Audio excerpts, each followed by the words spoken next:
खुलुमबाय लोगोफोर, नोंथांमोनखौ बड' इनफ' पइन्ट चेनेलाव आरो फिन खेबसेबाव बयखौबो बरायनाय बावहरग्रोनाय जाबाय। आं दिनै नोंथांमोननि सिगाङाव राशि बायदियै दिनैनि सानसेनि फानजामुथिखौ फरायथिनो लादों। आसा खालामो नोंथांमोना भिडिअखौ नायना मोजां मोनगोन। दिनै 19 मार्च 2026 मायथाइ एबा 4 सैत्र दान 1432 मायथाइ बृहस्पतिबार। गिबियावनो दङ मेष राशि। दिनै गावजों गाव फोथायनानै लानाय थिरांथाफोरा मुलाम्फा गोनां जागोन। खामानि थिलियाव गोदान मोनफुंनाय मोननो हागोन। बैसोगोराफोरनिफ्राय मदद मोनगोन। नखराव गोजोनथाव थाबाय थागोन। रांखान्थियारि मुलाम्फानि नेरसोन थायो। गोदान खामानि जागायनो थाखाय समा मोजां जायो। थुलुंगा मोननाया लोगोफोरनिफ्राय फैगोन। दावबायनाया मुलाम्फा गोनां जानो हागौ। देहाया सरासनस्रानिख्रुइ साबसिन जागोन। धोरोमारि हाबाफोराव गोसो जानायखौ दिन्थिनाय जागोन। मोनाबिलियाव मोजां खौरां फैनो हागौ। मोनसे गोदान मावथांखिया थुलुंगाखांनायखौ बांहोगोन। गोसोआव मोजां गोहोआ थागोन। नोंथांनि दिनैनि खाफाल गोनां दिगा जादों सा-सानजा, खाफाल गोनां अनजिमाया जादों 13 आरो खाफाल गोनां गाबा जादों गेरुवा गाब। वृषभ राशि। दिनै रांखान्थियारि बिथिङाव दिदोमथि थागोन। खामानि थिलियाव खस्थ' खालामनाया मोजां फिथाइ होगोन। नखरजों लोगोसे गोजोनथाव सम बारहोनाय जागोन। गोदान सोमोन्दोफोरा मुलाम्फा गोनां जागोन। आद्रा थानाय खामानिफोरा जाफुंनो हागौ। लोगोफोरनिफ्राय हेफाजाब मोनगोन। दावबायनाया मोजां फिथाइ होगोन। सावस्रिया समानथि थागोन। रां थिसननायखौ साननानै खालामनांगौ। समाजारि आफादफोराव मान सन्माना बांगोन। साना फिथाइ गोनां जागोन। सानजौफु जानायनि उनाव मुलाम्फा गोनां खाबुफोर मोननो हागौ। गोसोआ सिरि थागोन। नोंथांनि दिनैनि खाफाल गोनां दिगा जादों सोनाब, खाफाल गोनां अनजिमाया जादों 14 आरो खाफाल गोनां गाबा जादों रेजें गोथां गाब। मिथुन राशि। दिनै नोंथाङा गोदान बिथांखिफोराव थाबैनो खामानि मावगोन। खामानि थिलियाव लोगोफोरनिफ्राय मदद मोनगोन। रांखावरि मुलाम्फा जानायनि जाथावना दं। नखरनि आबहावाया गोजोनथाव थागोन। नोंथाङा लोगोफोरनिफ्राय गोदान खारिथि मोननो हागौ। दावबायनाया मुलाम्फा गोनां जागोन। सावस्रिया मोजां जागोन। नोंथाङा सोरजिलु खामानिफोराव जाफुंसार जागोन। धोरोमारि गोसोआ बांनो हागौ। मोनसे गोदान खाबु ओंखारगोन। आद्रा थानाय खामानिया सिगांथिं थांगोन। मोनाबिलिसिम गोसोआ खुसि थागोन। नोंथाङा गोदान सानस्रिनिफ्राय मुलाम्फा जागोन। नोंथांनि दिनैनि खाफाल गोनां दिगा जादों खोला सोनाब, खाफाल गोनां अनजिमाया जादों 15 आरो खाफाल गोनां गाबा जादों अख्रां गोथां गाब। कर्क राशि। दिनै नखराव रंजानायनि आबहावा थागोन। खामानि थिलियाव दावगानायनि नेरसोन दं। बैसोगोराफोरनिफ्राय सुबुरुन मोनगोन। रांखावरि मुलाम्फा जानायनि जाथावना दं। मोनसे गोदान सानथांखिया मुलाम्फा गोनां जानो हागौ। लोगोफोरजों सम हगारनाया गोजोनथाव जागोन। दावबायनाया गाहाम जानो हागौ। सावस्रिया सरासनस्रा जागोन। गोसोआव थुलुंगाखांनाया थाबाय थागोन। समाजारि बिथिङाव सिनायथिया बांगोन। मोजां खौरां मोननो हागौ। सानफ्रोमबोनि खामानिफोरा गोरलैयैनो फोजोबगोन। नोंथाङा गोदान थुलुंगा मोनगोन। नोंथांनि दिनैनि खाफाल गोनां दिगा जादों सानजा, खाफाल गोनां अनजिमाया जादों 16 आरो खाफाल गोनां गाबा जादों मुक्ता क्रिम गाब। सिंह राशि। दिनै मान सन्मानखौ बांहोनो हागौ। खामानि थिलियाव गोदान बिबानफोर मोनगोन। रांखान्थियारि मुलाम्फानि खाबुफोर ओंखारगोन। नखरनि हेफाजाब थाबाय थागोन। लोगोफोरनिफ्राय मोजां खौरां फैनो हागौ। गोदान बिथांखिफोरा जाफुंसारगोन। दावबायनाया मुलाम्फा जागोन। सावस्रिया मोजां थागोन। आद्रा थानाय खामानिफोरा आबुं जानो हागौ।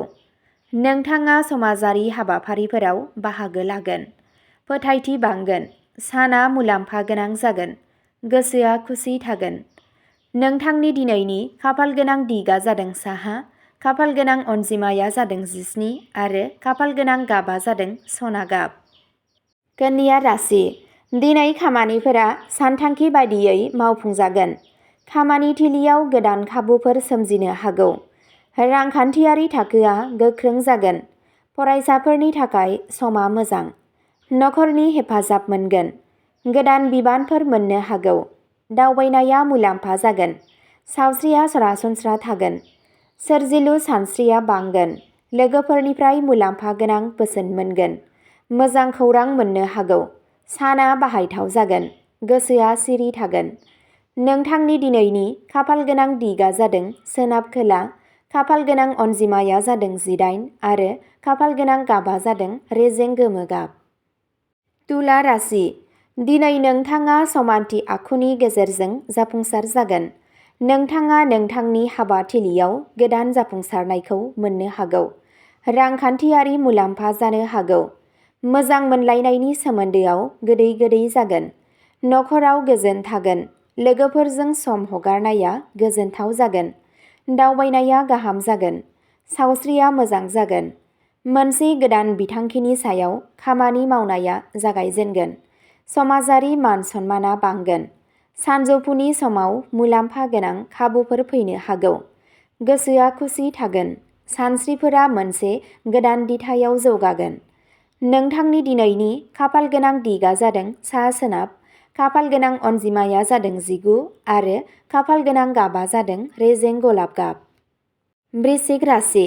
दिनै साहसजों लानाय थिरांथाफोरा मुलाम्फा गोनां जागोन। खामानि थिलियाव जाफुंसार जागोन। रांखान्थियारि हालोदा जौगागोन। नखरनि हेफाजाब होनाया सोलिबाय थागोन। धोरोमारि हाबाफोराव गोसो गुदुं जागोन। लोगोफोरनिफ्राय हेफाजाब मोनगोन। दावबायनाया फिथाइ गोनां जागोन। सावस्रिया सरासनस्रा थागोन। मोनसे गोदान मावथांखि आवगायलांगोन। समाजारि मान सन्माना मोनगोन। आद्रा थानाय खामानिफोरा आबुं जानो हागौ। मोनाबिलियाव मोजां खौरां फैनो हागौ। गोसोआ गोजोनगोन। नोंथांनि दिनैनि खाफाल गोनां दिगा जादों खोला। खाफाल गोनां अनजिमाया जादों 20 आरो खाफाल गोनां गाबा जादों रोजा गोजा गाब। धनु राशि। दिनै खाफाला नोंथांनि फारसे थागोन। मोनसे गोदान बिथांखिया जाफुंसार जानो हागौ। रांखान्थियारि मुलाम्फानि खाबुफोर ओंखारगोन। नखराव गोजोन थागोन। फरायसाफोरा जाफुंसार जागोन। बैसोगोराफोरनिफ्राय मदद मोनगोन। दावबायनाया मोजां आरो फिथाइ गोनां जागोन। सावस्रिया मोजां जागोन। गोबाव जानाय रांखौ मोननो हागौ। मोनसे गोदान जागायजेननाया मुलाम्फा गोनां जागोन।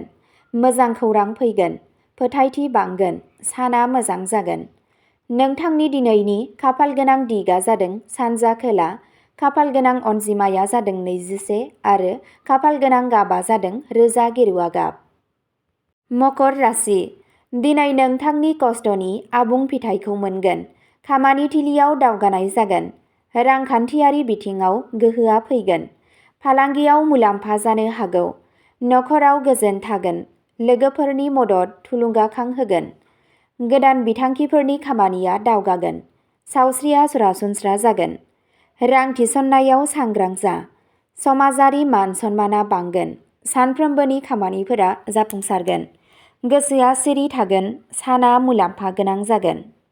नोंथांनि दिनैनि खाफाल गोनां दिगा जादों सा-सोनाब। खाफाल गोनां अनजिमाया जादों 22 आरो खाफाल गोनां गाबा जादों निला गाब। कुम्भ राशि। दिनै सोरजिलु साननाया मुलाम्फा जागोन। गोदान खाबुफोर ओंखारगोन। रांखान्थियारि मुलाम्फा जानो हागौ।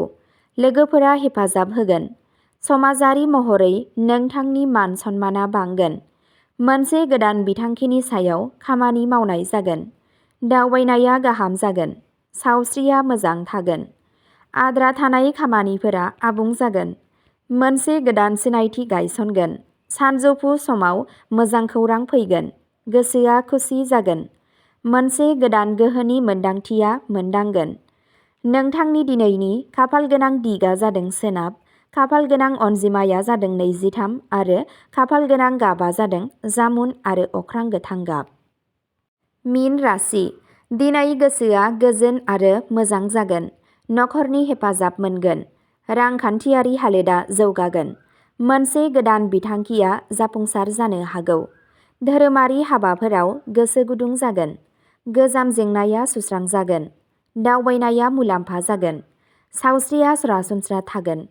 मोनसे गोदान खाबु मोनगोन। गथ'साफोरनिफ्राय गोजोना फैगोन। गावजों गाव फोथायनाया बांगोन। साना गोजोनथाव जागोन। गोसोआव गोदान मिजिंआ जाफुंगोन।